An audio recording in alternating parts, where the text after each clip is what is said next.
Karim Smaïl, maître international, beaucoup d'expérience. كنت في عمان, باقي في عمان, je pense. Ouais, toujours au Toujours في sultanat d'Oman. عمان. On se voit de temps en temps في المغرب. C'est l'occasion de parler un peu des échecs au Maroc.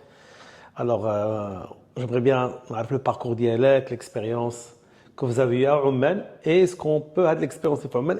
Est-ce qu'on peut faire une transition au Maroc? C'est-à-dire, il faut faire une analogie au Maroc. En tout cas, merci beaucoup pour l'invitation. C'est toujours un plaisir de venir ici à Chessmind Academy, de voir tous les enfants jouer, apprendre à se développer, que ce soit sur l'échiquier, mais aussi développer les qualités humaines.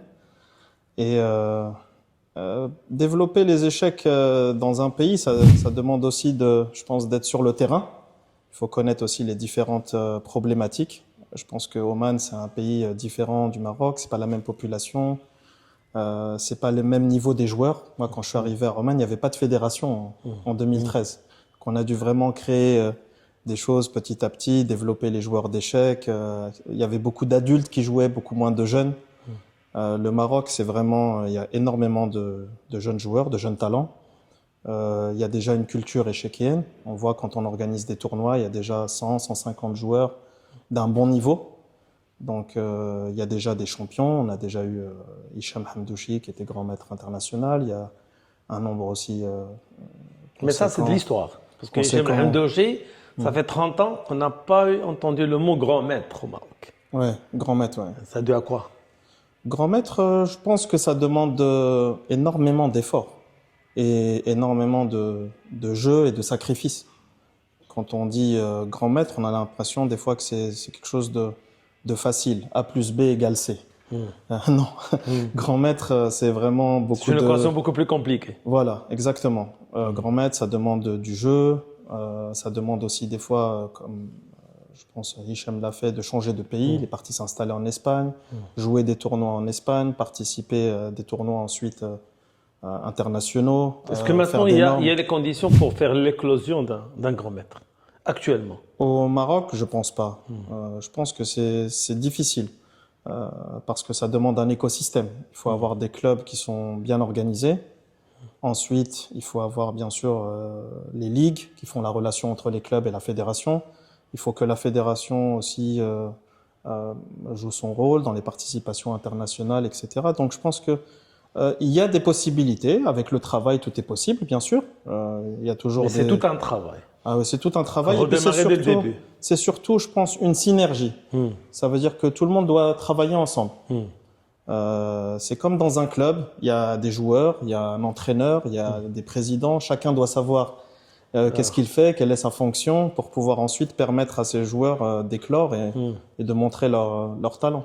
Il ne doit pas dépasser sa fonctionnalité. Ça veut dire qu'il doit rester dans... Voilà, dans son domaine. Voilà, exactement. Dans son domaine. Exactement. Voilà. L'entraîneur doit entraîner les joueurs. Le joueur doit connaître son rôle en tant que joueur pour représenter le club de la meilleure des manières. Ensuite, la présidente etc. du club doit aussi chercher des fonds, essayer de trouver des sponsors pour aider les joueurs à se développer, pour trouver plus de moyens pour son infrastructure.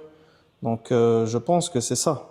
Mais, par exemple, j'ai été dernièrement à Marrakech ou dans d'autres clubs ici à Rabat et il y a des énergies positives, il y a des gens qui sont là, qui veulent travailler. Il y a des jeunes qui ont de la volonté. Il y a des jeunes et puis il y a même des personnalités, des gens qui sont... Il faut pas que des jeunes en fait.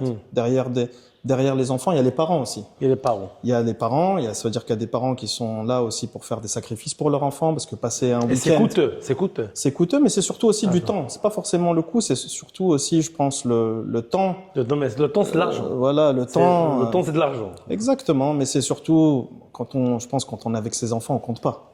Mais c'est juste le fait de passer du temps, un week-end, toute la journée, c'est des parties classiques, on comprend pas forcément ce qui se passe. Et on doit attendre, on doit patienter.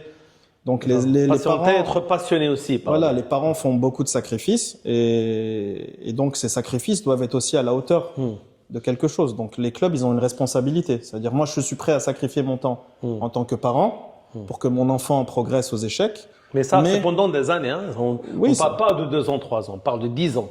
C'est un peu lourd pour les parents. Ouais, mais c'est toujours, il faut aller, je pense, à court terme. Par exemple, moi, mon expérience en France, quand je travaillais pendant des années avec Jules Moussard, qui est maintenant grand maître international aux échecs.